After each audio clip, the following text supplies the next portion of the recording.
안녕하세요. 개같은 지식을 전하는 개지식입니다. 경제위기. 여러 나라들이 경제위기를 겪고 있습니다. 1997년 대한민국의 IMF 위기, 2008년 글로벌 금융위기, 그리스 경제위기. 오늘은 베네수엘라의 위기에 대해 말해보겠습니다. 100만, 베네수엘라의 인플레이션 증가 퍼센테이지입니다. 베네수엘라는 석유 매장량 1위인 나라입니다. 1976년 석유의 국유화를 이루며 1인당 GDP가 남미에서 가장 높은 나라였습니다. 이때 1인당 위스키 소비량이 1위를 기록할 정도였습니다. 1998년 제5공화국 운동을 이끄는 좌파 우고 차베스가 당선되었습니다. 이 차베스라는 사람은 좌파와 반미로 한국에서도 어느 정도 알려져 있습니다. 이 사람이 정권에 들어가면서 국장까지 바뀌게 되었는데, 국장에 그려진 말이 오른쪽으로 향한다고 왼쪽으로 틀어버렸으며 국기에도 똑같이 적용했습니다. 이 정도면 좌파가 아니라 그냥 극좌인 것 같은데? 차베스는 미국 기업에게 야, 니들이 석유 캐가니까 우리한테 60% 내놔. 에? 싫은데? 그러면 꺼정! 이 사건을 계기로 차베스는 미국의 정유회사를 오리노코 강에서 내쫓아버립니다. 응? 근데 오리노코 강이 뭐야?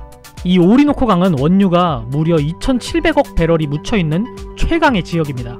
WTI가 가격당 53달러, 대략 6만원입니다. 6만원 곱하기 2,700억은 16,200만억, 만억은 1조니까 1조 6,200억원?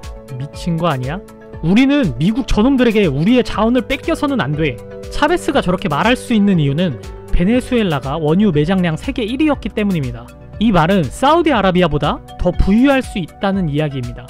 거기에 하층민들과 반미 감정을 갖고 있는 반자본주의의 감정이 격해지며 차베스는 권력 유지를 위해 빈민층에게 올인하게 됩니다. 그들에게 엄청난 복지와 혜택을 지원했고 차베스의 인기는 하늘 높이 올라갑니다. 압도적인 지지율을 얻었고 미국 회사와 기득권층을 악으로 몰며 시민들의 호응을 받게 되었습니다. 개꿀! 더불어 여성과 사회 소외계층을 챙기며 선량한 착한 지도자로 등극하였습니다. 그러나 차베스는 미래를 전혀 예측하지 못했는데요. 정부야, 응? 차베스 저놈이 우리한테 막대한 손해를 끼치는데 빨리 어떻게 좀 해봐. 베네수엘라 또 저러네. 내가 손 좀 써놓을게. 그래, 그러면 난 이제 뭐하지? 베네수엘라가 꿀이었는데? 미국에서 석유나 한번 찾아봐. 그래, 한번 투자해보지. 이렇게 미국 기업들은 베네수엘라에서 나오게 되었고 미국에서 기술 연구에 집중합니다. 엑슨도 나갔고 이제 개꿀이네. 저희 기술도 없는데 번 돈은 다 빈민층 주고 저희 이러면 망합니다. 우리 이러면 망한다고. 그렇게 니 맘대로 할 거면 일 안 해. 꺼져! 실제 기술자들과 경영자들이 차베스를 말렸는데 차베스는 모두 내쫓고 국영공사를 가동시켜 산업활동을 재개했습니다. 그런데 문제가 생기기 시작했습니다. 요즘 석유량이 왜 이래? 엑손 기술도 없고 기술자들도 다 내보냈잖아요. 싫어야? 미국은 이미 물 건너갔고 유럽이나 중국한테 한번 부탁해봐요. 저기 유럽 여러분, 원유 캐는데 문제가 있는데 같이 개발하실래요? 오, 개꿀! 이유야, 베네수엘라 도와주게? 쟤네 도와주면 알지? 그래. 베네수엘라는 선진국의 기술이 있어야 원유를 캘 수 있는데 미국이 막게 되었습니다. 참고로 미국의 엑슨모빌은 록펠러 가문 출신의 회사입니다.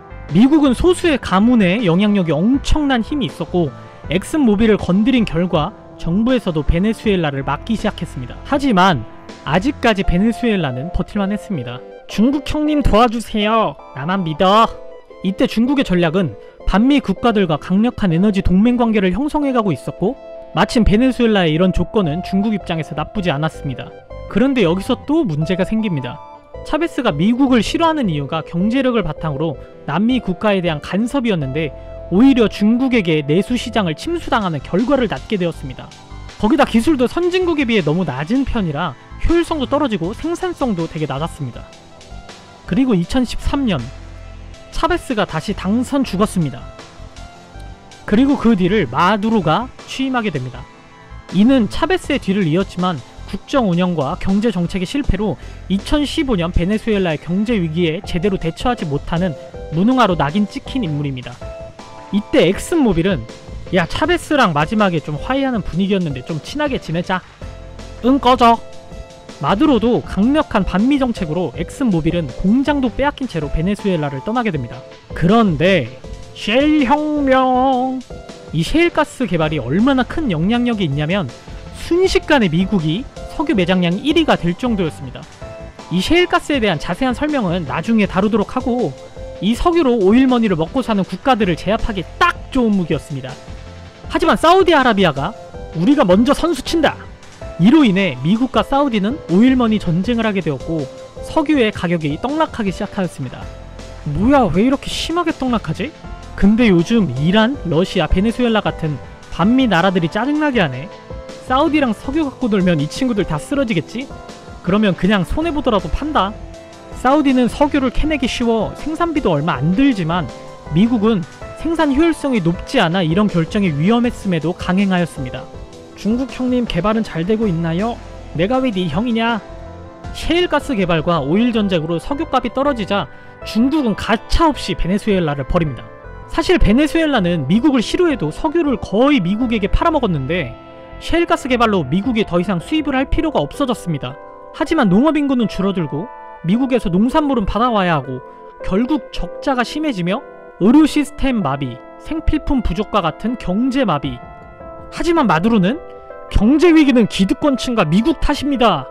국가가 막장 태클을 타는데도 베네수엘라는 친미주의자를 내쫓고 반미 정책을 계속 펼치며 결국 인플레이션이 100만% 상승! 과도한 복지 정책과 무지한 경제 정책을 펼친 마두로의 베네수엘라는 1년 사이에 최저임금이 5.6배나 오르는 정책을 펼쳤습니다. 돈이 없다고? 그러면 계속 찍어! 쓰레기통을 뒤지는 사람, 개 고양이 비둘기를 잡아먹는 사람, 생필품을 줄 서서 구하는 시민, 살인 범죄율 세계 2위, 기업체의 30%가 문을 닫으며 17년간 200만 명 이상의 이민. 지금도 베네수엘라는 부정부패, 잘못된 통화정책, 과도한 포퓰리즘. 우리는 이것을 보고 어떤 것을 배워야 할지 고민해봐야 합니다. 결론, 국민이 무지하면 나라가 망합니다. 이 영상이 도움이 되셨다면 좋아요, 아니면 싫어요를 눌러주세요.